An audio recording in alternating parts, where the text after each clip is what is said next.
അതിനേക്കാൾ നല്ലത് ഞാൻ മിണ്ടാതിരിക്കുന്ന ആജിംസെ. ഈ പബ്ലിക് മണിയിൽ നിങ്ങൾ പറയുന്ന കണക്കുകൾ മുഴുവൻ തെറ്റാണ്. ഇവിടെ പൊടിപ്പാറ സാർ ആവർത്തിച്ച് പരിശ്രമിച്ചത് 10 കോടി പറയുന്നു, 7 കോടി പറയുന്നു. അതാണ്ട് ഉത്തരവാദിത്തപ്പെട്ട ദേവസ്വം ബോർഡ് കൊടുത്ത കണക്കാണ് 4,99,57,189 രൂപയുടെ ചെലവ്. അതിൽ 3 കോടി രൂപ ദേവസ്വം ബോർഡിന്റെ സർപ്ലസ് ഫണ്ട് എടുത്ത് ആദ്യം ചെലവഴിച്ചു. ആ 3 കോടി രൂപ തിരിച്ചടച്ചു. ആരൊക്കെയാ? കേരള ബാങ്കും അതുപോലെ തന്നെ ധനലക്ഷ്മി ബാങ്ക്, ഇവരുടെ അക്കൗണ്ടുള്ള ദേവസ്വം ബോർഡിന്റെ അക്കൗണ്ടുള്ള ബാങ്കും കൂടി 3 കോടി രൂപ കൊടുത്ത് അത് തിരിച്ചടച്ചു. ഇനി അദാനി 1 കോടി രൂപ കൊടുക്കാനുണ്ട്. അപ്പൊ 4 കോടിയാവും. ഇതിനകത്ത് ബാലൻസ് വരെ 99 ലക്ഷം രൂപയാണ്. ആ 99 ലക്ഷം രൂപയുടെ സ്പോൺസർഷിപ്പ് കൂടെ പിടിച്ചു കഴിയുമ്പോൾ ദേവസ്വം ബോർഡിന്റെ 50 പൈസയോ കേരള സർക്കാരിന്റെ 50 പൈസയോ ഇതിനകത്ത് ചെലവഴിക്കപ്പെടുന്നില്ല. ഈ വസ്തുത നിങ്ങൾ ബോധ്യപ്പെട്ടേ മതിയാവും. രണ്ടാമത്തെ കാര്യം അത്.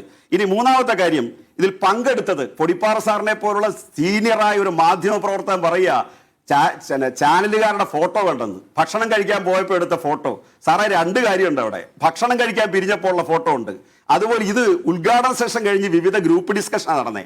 ആ ഗ്രൂപ്പ് ഡിസ്കഷന്റെ ഭാഗമായി പല പന്തലുകളിലേക്ക് പല സ്ഥലത്തേക്ക് ആളുകൾ പോയത്. അവിടെ പങ്കെടുത്തതിന്റെ രേഖ അങ്ങ് വിവരാവകാശം അനുസരിച്ച് ചോദിക്ക് 4126 പേര് സൈൻ ചെയ്തിട്ടുണ്ട് അവിടെ. അതിൽ തന്നെ 26 ഹൈന്ദവ സംഘടനകളുണ്ട്. 15 വിദേശ രാജ്യങ്ങളിൽ നിന്ന് ആളുകൾ പങ്കെടുത്തു. 14 സ്റ്റേറ്റുകളിൽ നിന്ന് ആളുകൾ പങ്കെടുത്തു. ഇതിന് കൃത്യമായ കണക്കുണ്ട്. നിങ്ങളുടെ 695 അല്ല.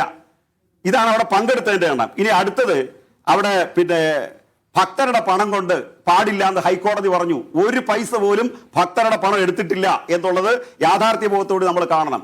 ഇങ്ങനെയാണ് അവിടുത്തെ കാര്യങ്ങൾ വന്നിട്ടുള്ളത്. ഇനി ടാക്സി കൂലി, അതുപോലെ ഡീസലിന്റെ ചെലവ്, CM-ന്റെ കണക്ക്, ഇതെല്ലാം തെറ്റാണ്. ഇതെല്ലാം അവിടുത്തെ മൊത്തത്തിൽ വന്നിട്ടുള്ള കണക്കുകൾ പരിശോധിക്കുമ്പോൾ നിങ്ങൾക്കത് മനസ്സിലാവും. പിന്നെ വന്നിട്ടുള്ളത് എന്താണ്? ഈ റിപ്പോർട്ടിനെ സംബന്ധിക്കുന്ന കാര്യങ്ങളാണ്.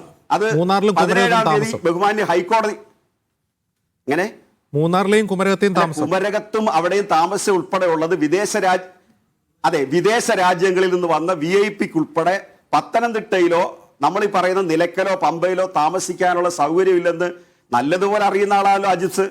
ഇത് സ്പോൺസർ ചെയ്ത പരിപാടിയാണല്ലോ. ദേവസ്വം ബോർഡിന്റെ പൈസയല്ലോ എടുത്തു കൊടുക്കുന്നത്. ഇത് അറിഞ്ഞുകൊണ്ടാണല്ലോ സ്പോൺസർ നൽകുന്നത്. സ്പോൺസർഷിപ്പ് നൽകുന്നത് അങ്ങനെയാണല്ലോ. ഇങ്ങനെയുള്ള വിദേശത്ത് നിന്ന് വരുന്ന ആളുകളെ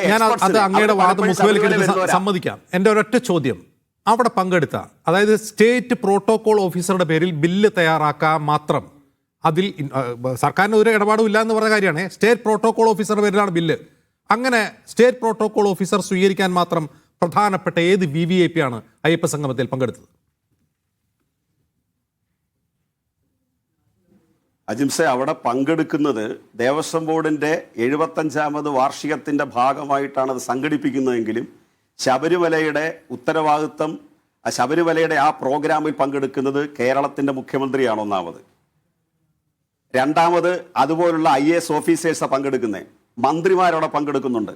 ഇത് കൂടാതെയാണ് വിദേശത്ത് നിന്ന് ആളുകളെ, എക്സ്പെർട്സിനെ അവിടെ ക്ഷണിച്ചിട്ടുള്ളത്. ഈ എക്സ്പെർട്സ് തന്നെ റിക്വസ്റ്റ് ചെയ്തിട്ടുള്ളതാണ് ശബരിമലയുടെ വികസനത്തിന് വേണ്ടി ഞങ്ങളുടെ അഭിപ്രായം തരാൻ തയ്യാറാണ്, ഞങ്ങൾക്കിത് സംബന്ധിച്ച് ഗവൺമെൻറ് മുമ്പിൽ സമർപ്പിക്കാം, ദേവസ്വം ബോർഡിൻ്റെ മുമ്പിൽ സമർപ്പിക്കാം. ഇങ്ങനെ വ്യത്യസ്ത കോണുകളിൽ നിന്ന് വന്നിട്ടുള്ള നിർദ്ദേശങ്ങളുടെ അഭിപ്രായങ്ങളുടെ അടിസ്ഥാനത്തിൽ ശബരിമലയെ ആഗോള തീർത്ഥാടന കേന്ദ്രമാക്കി വികസിപ്പിക്കുന്നതിൻ്റെ ഭാഗമായി അവരുടെ അഭിപ്രായങ്ങൾ തേടാൻ കൂടിയാണ് അയ്യപ്പ സംഗമം സംഘടിപ്പിക്കുന്നത്. ആ അയ്യപ്പ സംഗമത്തെ തുടക്കം മുതൽ ആക്ഷേപിക്കാനും എതിർക്കാനുമാണ് പരിശ്രമിച്ചത്. അപ്പോൾ അവിടെ വിദേശത്തുനിന്ന് വന്ന ആളുകളെ ഉൾപ്പെടെ അക്കോമഡേറ്റ് ചെയ്യണം. അതിന് പമ്പയിലെ നിലയ്ക്കലും വേണ്ടത്ര ഫെസിലിറ്റീസ് ഇല്ല.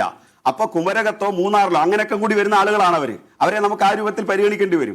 അവർക്ക് താമസ സൗകര്യം ഒരുക്കിയിട്ടുണ്ട്. ഏത് താമസ സൗകര്യം ഒരുക്കിയാലും 50 പൈസ കേരള സർക്കാരിൻ്റെയോ ഭക്തരുടെയോ ദേവസ്വം ബോർഡിൻ്റെ എടുക്കാൻ ഉദ്ദേശിച്ചില്ല.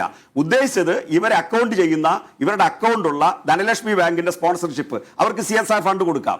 അതുപോലെ കേരള ബാങ്ക്, അവിടെ അക്കൗണ്ട് ഉണ്ട്, അവർക്ക് CSR ഫണ്ട് കൊടുക്കാം.